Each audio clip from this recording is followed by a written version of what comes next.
Hello everyone, जय श्री श्याम। आप सभी का आपके अपने यूट्यूब चैनल पे स्वागत है। आज के सेशन में हम हाइट एंड डिस्टेंस पे चर्चा करने वाले हैं। जैसा आप सभी जानते हो कि ये सभी एग्जाम के पॉइंट ऑफ व्यू से काफी ज्यादा इंपॉर्टेंट है। जिस एग्जाम में ट्रिग्नोमेट्री आती है उन सभी एग्जाम में फुल है, तो ध्यान दीजिएगा। हम जो अभी करवा रहे हैं वो ग्रेड 2 को रेखे ध्यान में रखते हुए पढ़ा रहे हैं, लेकिन ऐसा नहीं है कि ग्रेड 2 के अलावा वाले भी इसको नहीं पढ़ सकते। तो उनके लिए भी ये सेशन बहुत ज्यादा हेल्पफुल है, चाहे वीडियो हो चाहे कोई भी एग्जाम। मैं पार्ट फर्स्ट करा रहा हूँ। इसके अलावा मैं आपको बता देता हूँ कि हम ग्रेड 2 के लिए कंप्लीट कोर्स शुरू किया था। अब मैं 1 मार्च से वापस कुछ नया चैप्टर शुरू करूंगा, वहां से आप फ्री सेशन ज्वाइन कर सकते हैं। अब एक बात और ध्यान दीजिएगा, आप लोग समझ क्यों नहीं पाते हैं कुछ बातें, कि आप सभी ने बीएड कर रखी है तभी तो ग्रेड 2 के एग्जाम की तैयारी करो। आप बीएड करने के बाद आपके अंदर कुछ शिक्षक वाले गुण आ जाते हैं, आपके अंदर वो गुणों की कमी है, उन्हें विकास कीजिए। आप कैसे एक बच्चे को सिखा पाएंगे? हम आपको समझा रहे हैं, उस बात को समझिए। आपको अनअकैडमी इंस्टॉल करके आरपीएससी, अब कौन कौन लेता है इसका एग्जाम? आरपीएससी लेता है। आरपीएससी में क्या नाम है मेरा? मेरा नाम भीम सिंह है। तो वहां जाके सर्च नहीं करोगे तो आपको कैसे मिलेगा ये? तो आप ऐसे ही गीत गाने लग जाते हो, हमें मिला नहीं। कुछ मेहनत कीजिए।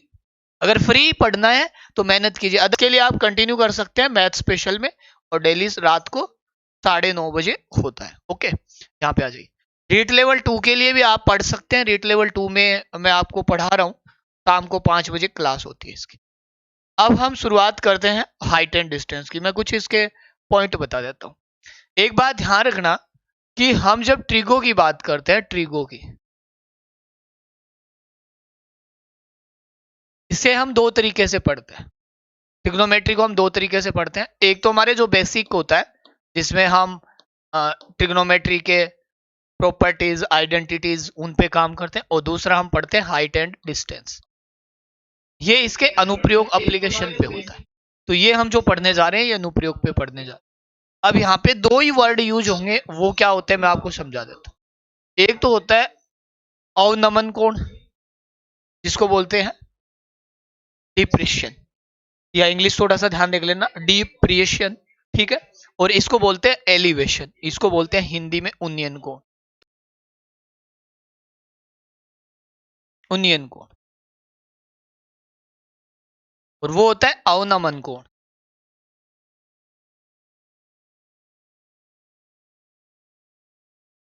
ये बराबर होते हैं।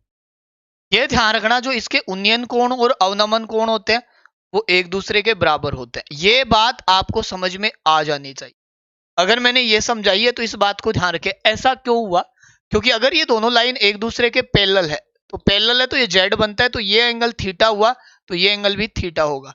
तो ये दोनों एंगल एक दूसरे के क्या होते हैं? बराबर। अल्टरनेट एंगल की वजह से ऐसा बराबर क्यों हुआ, मैं लिख देता हूं, एकांतर कोण की वजह से। ये हम आपको जियोमेट्री में पढ़ा देंगे, एकांतर कोण या अल्टरनेट एंगल की वजह से ऐसा हुआ। ठीक है, तो ये बात आपकी क्लियर है। इसके जितने कंसेप्ट है वो मैं आपको एक बार समझा देता हूं, ध्यान दो। हमारे पास जो भी एंगल होंगे उसके क्या क्या स्पेशल केस बन सकते हैं मैं पहले बता देता हूं। जैसे पहला हमारा जो ट्राइंगल होगा 90 वाला, ये मान लो हम इसको लेके चलते हैं 30 डिग्री को। इसको लेके चल रहे हैं हम 30 डिग्री को। अगर आप यहां से 30 डिग्री को लेके चल रहे हो तो सारा कुछ टेन के अंदर लेके चले। अब आपको पता है टेन 30 डिग्री जो होता है वो होता है 1/√3। और ये बात आप अच्छे से जानते हो कि टेन थीटा किस में होता है? टेन थीटा होता है सर, हम अच्छे से जानते हैं, लंब बटे आधार में। अगर आप लंब बटे आधार का मान देखना चाहो तो लिखा हुआ है वैसे ही, लाइक दिस, टेन 45 है। टेन 45 स्टैंडर्ड एंगल है, इसका मान होता है 1, और ये भी लंब बटे आधार का मान है। सॉरी, टेन 60 डिग्री का मान होता है √3, जिसको आप √3/1 लिख सकते हो। ये भी लंब बटे आधार का मान है। तो ये कुछ वैल्यू जो मैंने आपके साथ शेयर की है, ये आपके लिए बहुत ज्यादा इंपॉर्टेंट है। यहां से एक बात समझ में आती है आपके क्या, कि अगर मैंने यहां पे लंब और इनका मान रखा, तो लंब का मान 1 और आधार का मान √3, तो पाइथागोरस प्रमेय से कर्ण का मान आएगा 2। बहुत ही इंपॉर्टेंट। यहां से अगर मैंने 45 का मान 1 रखा तो ये 1 और ये 1, यहाँ पे 90 का सिंबल, तो ये बनेगा √2। पाइथागोरस प्रमेय से। 60 का मान अगर मैंने अप्लाई किया तो ये √3, ये 1 और इसका मान बनेगा 2। अब ध्यान देना, यही आपका एंगल है। जो एंगल है वो ये है, एंगल है वो ये है।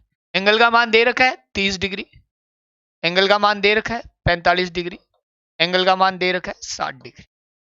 तो ये तीनों आपके लिए बहुत ज्यादा इंपॉर्टेंट है। ओके, तो तीनों आपके केस क्लियर है। पहली बात, इन तीनों की मदद से 3 स्टैंडर्ड लेवल के केस और बनेंगे, उन्हें भी हम क्लियर करेंगे। ये केस नंबर आपका 4, ध्यान दे लेना कुछ पॉइंट। केस 4 क्या, हमें यहां पे 2 एंगल लेना है, एक 30 और एक 45। सबसे बड़ी बात ये, कमल आ जाना, मेरा जयपुरी रहता हूं मैं, फ्लैट का एड्रेस भेज रहा हूं, तो फिजिकल तेरा कैंसिल मैं कर दूंगा, आ जाना भाई, यहाँ आ जाओ। अब देखो, आप मुझे बताओ दोनों में से पास कौन होगा, 30 या 45? देखो, जो चीज दूर होती है वो छोटी दिखती है, और जो चीज पास होती है वो बड़ी दिखती है। जो चीज दूर होती है वो छोटी दिखती है, जो चीज पास होती है वो बड़ी दिखती है। तो सबसे पास जो आएगा वो 45 डिग्री आएगा, और ये आ जाएगा 30। चलिए अब ध्यान दो, बहुत अच्छे से समझना इस पॉइंट को। हाँ, हो जाने दो, अपने तो एग्जाम देने। अब 30 के अकॉर्डिंग मुझे मान बताओ, 30 के अकॉर्डिंग वैल्यू बताओ। आप बोलोगे सर 30 के अकॉर्डिंग होते हैं 1/√3 और 45 के अकॉर्डिंग होती है 1/1, ये वैल्यू। तो 1/√3, अब हम वैल्यू पुट करते हैं। अब ध्यान देना, ये 1/√3 इसके अकॉर्डिंग, तो ये मान 1 आएगा, मैं यहां रख रहा हूं 1, ध्यान दे लेना 1, और यहां मान आएगा √3, नीचे वाली पूरी की मान आएगी √3। ये बात खासकर ध्यान रखना, ये पूरा वैल्यू √3 है, यहां तक √3। अब देखो 45 का मान, 45 का मान 1, तो 45 का मान पेन चेंज करेंगे क्योंकि बहुत जरूरी है। इसका मान 1 और इसका मान 1। एक्चुअली एक बात बताओ, ये जो लाइन है यहां से, ये मैं लिख देता हूं A B C। क्या दोनों केस में ये वैल्यू बराबर है? ये वैल्यू दोनों केस में बराबर है? यस, बराबर है, क्योंकि बराबर होनी भी चाहिए। अगर बराबर है तो ये जो सब मान जो मैंने यहां पे लिखे हैं वो सब मान ठीक है। ओके, अब सोचो कि PC, हमको तो किसका मान निकालना होगा, यहां पे ध्यान देना आप, हमें किसका मान निकालना होगा? हमें निकालना होगा यहां से CD का मान। CD आप कैसे निकाल सकते हो? आप बोलोगे सर BD के मान में से अगर मैं BC घटा दूं तो CD आ जाएगा। तो CD का जो मान है, BD का मान कितना है यहाँ पे √3, और BC का मान 1, इसकी जो वैल्यू आएगी वो आएगी √3 माइनस।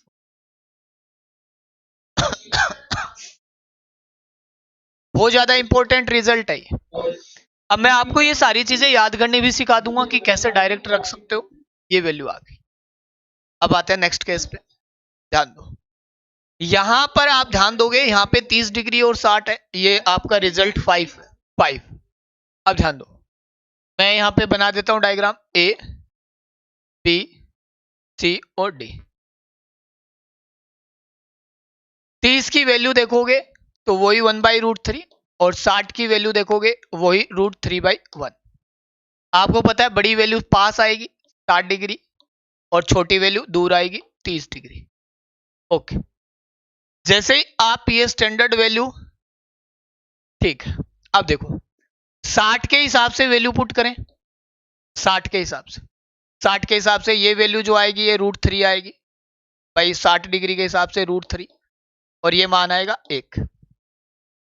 ठीक है, अब देखो 30 के हिसाब से ध्यान दे लेना, 30 के हिसाब से ये वैल्यू 1 और ये √3। अब हम क्या नोट करने जा रहे हैं? ये करने जा रहे हैं कि क्या ये दोनों मान बराबर है? नहीं है, एक ही AB है। इस AB के, यहां पे AB के दो मान है, एक मान 1 है एक मान √3। ये समझिए आप। क्या ऐसा पॉसिबल है? क्या ऐसा पॉसिबल है? नहीं, क्योंकि किसी भी एक वैल्यू के दो मान नहीं हो सकते।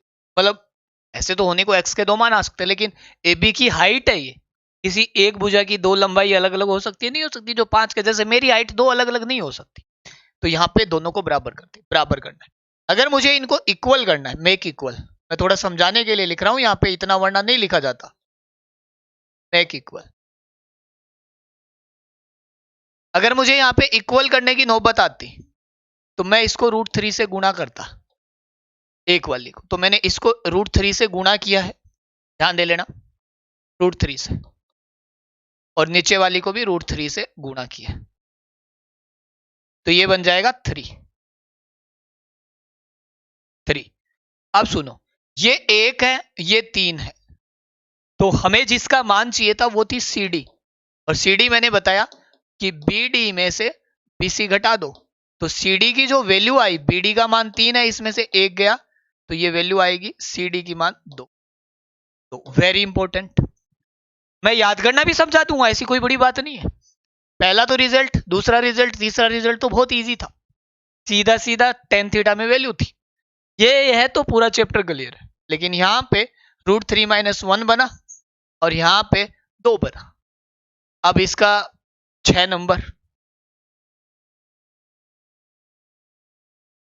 मान बताइए। 45। क्यों?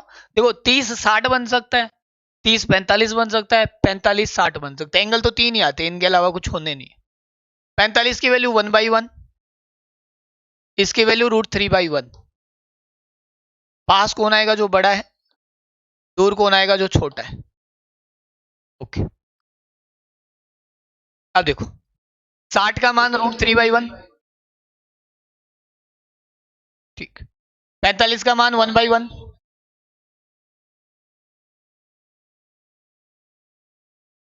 1/1। सेम कंडीशन क्या कि AB के दो डिफरेंट डिफरेंट मान बन गए, एक 1 बन गया, एक √3 बन गया, जो कि पॉसिबल नहीं है। पॉसिबल नहीं है तो इसको किससे गुणा कर लें? √3 से। ऐसा क्यों किया? इक्वल करने के लिए। इक्वल करने से ही ये बात सोल्व होगी। जैसे ही मैंने इसको इक्वल करने के लिए ऐसे कांड किए, ऐसी मैंने गणित भिड़ाई, तो मैंने इसको जो गुणा किया वो √3 से गुणा किया, √3 से। तो ये भी √3 से, और जैसे ही √3 से गुणा करोगे ये बन जाएगा √3। सेम गणित। क्या आपको मान निकालना है? CD का, CD का। वही BD - BC, तो CD के लिए ये आ जाएगा √3 और वो 1।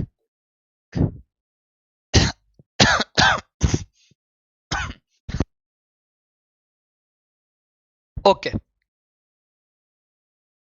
अब ध्यान दो, हमने 3 केस पढ़े, तीनों के बारे में बता देता हूं मैं। इसके मैंने स्पेशल, जैसे पहला केस, दूसरा केस, तीसरा केस, 3। वैसे ही हमने 3 केस पढ़े, तो तीनों केस के बारे में मैं यहां लिखा देता हूं।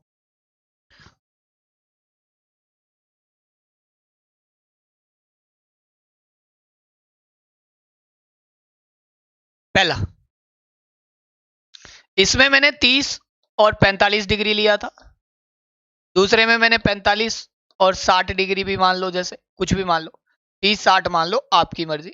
और मैंने एक में लिया था 30 से 60 और 45 और 60 डिग्री, ये मैंने 2 लिए थे। कुछ ध्यान दो, एक बात ध्यान दो, ये डबल हो रहा है, डबल 30 का डबल 60।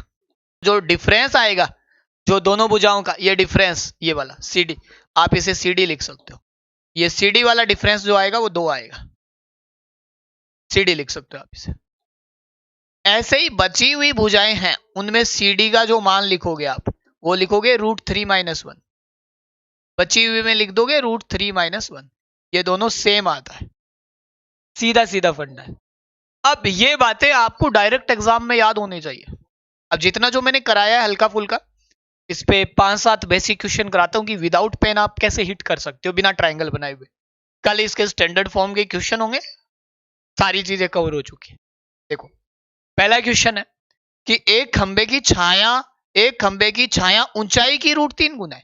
जो इसकी छाया है वो ऊंचाई की √3 गुना है ऊंचाई की। तो छाया होती है शेडो, और शेडो होती है नीचे वाली भुजा, ये होती है शेडो, ये होती है छाया। छाया नीचे यानी बेस।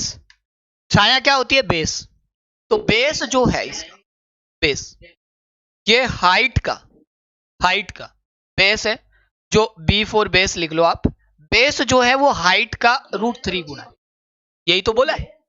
अब मुझे बताओ बेस और ये हाइट √3/1। किसी के अंदर हाइट का मान 1 हो और बेस का मान √3 हो, किसके अंदर होता है ऐसा? हाइट मतलब लंब और बेस मतलब आधार। तो लंब बटे आधार का जो मान है वो 1/√3 हो रहा है। अब मैं एक ही बार ऐसा समझा रहा हूं, बाकी बाद में ऐसा नहीं करेंगे, अब इतना टाइम नहीं है। तो ऐसा होता है 30 डिग्री में, 30 डिग्री में tan30 का मान 90 तो कभी आएगा ही नहीं। सेम 5 मीटर ऊंची किसी दीवार के आधार यानी 5√3 मीटर की दूरी पर झुकी सीढ़ी का आधार पर उन्नयन कोण बताइए। सीढ़ी का दीवार पर उन्नयन कोण बताइए, या सॉरी सीढ़ी का आधार पर उन्नयन कोण बताइए। सही है। अब देखो दीवार की हाइट कितनी है, हाइट दे रखी है पहले, और ये बेस हाइट है 5 और इसकी जो नीचे दूरी है वो है 5√3। अब घुमा कैसे भी दे, ये भी 1/√3 है, और 1/√3 का मान ही कितना होता है 30 डिग्री। मेरे को तो लगा नहीं कि आप लोग ये कर नहीं पाओगे इतने बेसिक से, बहुत इजी सा। किसी खंबे को या खंबे की छाया जो आपको दे रखी है, ध्यान देना, किसी खंबे की छाया यदि उसकी ऊंचाई के बराबर हो। अब आपको मैंने ये बताया है कि हाइट और बेस जब बराबर हो तो 1/1, और ऐसा एक ही बार पॉसिबल है tan45 में। tan45 बालकिशन शर्मा जी रीट की मैथ्स के बारे में, रीट की मैथ्स पढ़ाएंगे भैया। क्वेश्चन नंबर 4 देखो, किसी खंबे की परछाई ऊंचाई की, परछाई है ना वो हाइट की 1/√3 हाइट की, तो हाइट की 1/√3 करोगे आप तो वो उसकी क्या आएगी परछाई, और परछाई मतलब बेस। तो जो बेस का मान है वो हाइट का 1/√3 है, तो आप हाइट अपॉन बेस करो, ये आएगा 1/√3। ऐसे नहीं, बी को इधर भेजा है तो √3/1 होगा। और ऐसा कब होता है? जब हाइट और बेस यानी कि लंब बटे आधार का मान इतना हो। तो लंब बटे आधार का मान ऐसा 60 में होता है, 60 डिग्री। यहां पे उन्नयन अवनमन का कोई फर्क नहीं पड़ेगा, कोई डिफरेंस नहीं आएगा। यहां पे देखो 5 नंबर के, वैसे तो चाहो तो बिना फॉर्मूले भी ये क्वेश्चन किए जा सकते हैं। यहां देखो, किसी मीनार के आधार से 10√3 मीटर की दूरी पर स्थित किसी बिंदु से उसके शिखर के उन्नयन कोण 60 डिग्री है, तो मीनार की ऊंचाई ज्ञात करो। अब देखो, किसी मीनार के आधार से 10√3 मीटर की दूरी पर 60 डिग्री का कोण है। अब मैं एक बात बताऊं, मैंने आपको बताया है कि जब 60 एंगल आपका थीटा का मान 60 डिग्री हो तो आपको यह पता होना चाहिए कि जो यहाँ पे आप लंब बटे आधार वो ट्राइंगल बनाते हो तो उसके अंदर जो रेशो होता है, कोई भी एक ट्राइंगल लाइक दिस, ऐसा एक ट्राइंगल होता है, आप कोई भी एक ट्राइंगल ले सकते हो, आपकी मर्जी है। वैसे जरूरत नहीं होती इस ट्राइंगल को बनाने की। तो यहाँ जो रेशो होता है √3 होता है, यहाँ 1 होता है, ये थीटा होता है, और ये मान 2 होता है। ऐसा हमने आपको काफी बार समझाया है, आज 2 होता है। अब आपको बोल रखा है आधार से इतनी मीटर की दूरी पर, यानी ये बेस है ये, और इस बेस यानी एक का मान, आपको इस एक का मान जो दे रखा है वो दे रखा है tan√3 मीटर। कितना? tan√3 metre. आपको क्या पूछा? तो मीनार की ऊंचाई ज्ञात करो। आपको पूछिए हाइट, और हाइट का मान है √3। मीनार की हाइट बताइए, मीनार की हाइट का मान है √3 और इसको tan√3 यूनिट से, तो ये हो जाएगा 30 मीटर। तंग और जमीन पर एक बिंदु के बीच एक धागे की लंबाई दे रखी है आपको 50 mm। धागा जमीन से 60 डिग्री का कोण बनाती है या बनाता है। अगर स्ट्रिंग में कोई ढीलापन नहीं है तो स्ट्रिंग की ऊंचाई ज्ञात करो। सेम फंडा मैंने आपको अभी बताया, थीटा का मान 60 डिग्री है, आप ड्रॉ कर लीजिए, कोई भी एक हल्का फुल्का एंगल ड्रॉ कर लीजिए ऐसे जो आपको सही सही लगे, ठीक है।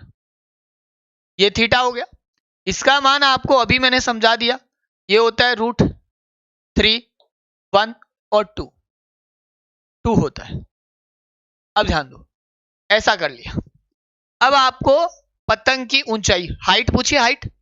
अब एक बिंदु से और जो जमीन, देखो एक पतंग और जमीन के एक बिंदु के बीच एक धागे की लंबाई 50 एम है। ये अगर बिंदु है तो यहां पे कोई काइट उड़ रहा होगा ऐसे ऐसे, एक बार फिर से, यहां कोई काइट उड़ रहा होगा, तो यही 50 मीटर है, इस 2 का मान 50 मीटर दे रखा आपको, यानी जो 2 यूनिट है इसका मान आपको दे रखा है 50 मीटर। तो आपको पूछा पतंग की हाइट, एक का मान आएगा 25 मीटर, तो हाइट जो है यहां पे वो है √3 ये, तो एक का मान इसको 25 से गुणा कर लेंगे तो ये आ जाएगा 25√3 मीटर। नेक्स्ट, यदि दो खंभों को 24 मीटर और 36 मीटर के शिखरों पर एक रस्सी द्वारा बांधा गया, यदि रस्सी क्षैतिज के साथ 60 डिग्री का कोण बनाती है तो रस्सी की जो लंबाई ज्ञात करो। हमें यहां पे थोड़ा ध्यान देना बहुत अच्छे से, क्या कि हमारे पास 2 खंभे, जैसे लाइक दिस, ये आपने कोई भी खंभा लिया, फर्स्ट पोल में एग्जैक्ट सीधी लाइन नहीं आती इसलिए अब टेढ़ी मेढ़ी, और दूसरा ये पोल ले लो आप, कोई भी एक पोल, ठीक। ये 2 बेस पे पोल है, ये 24 मीटर का है और ये 36 मीटर का है, 24 और 36। अब ध्यान दो, यहां से यदि रस्सी क्षैतिज के साथ 60 डिग्री का कोण बनाती है, अब मान लो ये रस्सी है, ये जो यहां कोण बनेगा, यहां पे 60 डिग्री का कोण बनेगा, ठीक। तो बोला है रस्सी की लंबाई ज्ञात करो, आप डाटा बताइए 60 के अकॉर्डिंग।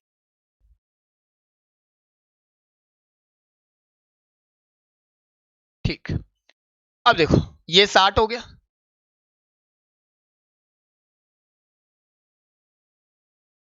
√3, 1, 2, ओके। अब यहां